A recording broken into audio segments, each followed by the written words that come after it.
ఫూ మామూలుగా అసలే వైన్ షాపులలో 20% లాభాలు ఇస్తారని చెప్పి అది అవ్వట్లేదని చెప్పేసి దానికి తోడు ఎమ్మెల్యేలకు వాటాలు ఇచ్చుకుని, ఇన్ఛార్జీలకు వాటాలు ఇచ్చుకుని, పోలీసు వాళ్ళకి ఇదే ఎక్సైజ్ వాళ్ళకి లంచాలు ఇచ్చుకుని, ఇవన్నీ వల్ల కావట్లేదని నానా తిప్పలు పడుతూ కొన్ని కొన్ని ప్రాంతాలలో వైన్ షాపుల్ని సరెండర్ కూడా చేసేస్తున్నారు.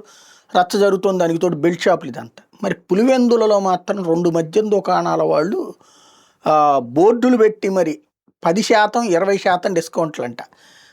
అదేది క్వార్టర్ తాగితే 10 రూపాయలును, ఫుల్ బాటిల్ తాగితే 20 రూపాయలు అని డిస్కౌంట్లు ప్రకటించారు. క్రిస్మస్, సంక్రాంతి, ఇదే క్రిస్మస్, న్యూ ఇయర్ ఆఫర్లు అని చెప్పేసి. ఎలా సాధ్యమవుతుంది? కల్తీ లెక్కర అమ్ముతున్నారా?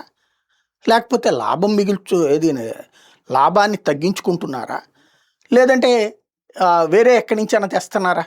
ఏది ట్యాక్స్ లేని మద్యాన్ని గోవా నుంచి అట్లాంటి చోట నుంచి. అదే అర్థం కాలేదు. ఇవాళ ఇందాక సంక్షిప్త వార్తలు టీవీ నేను చూస్తుంటే కనబడ్డది చూస్తే అప్పుడు ఆశ్చర్యం వేసింది అనమాట.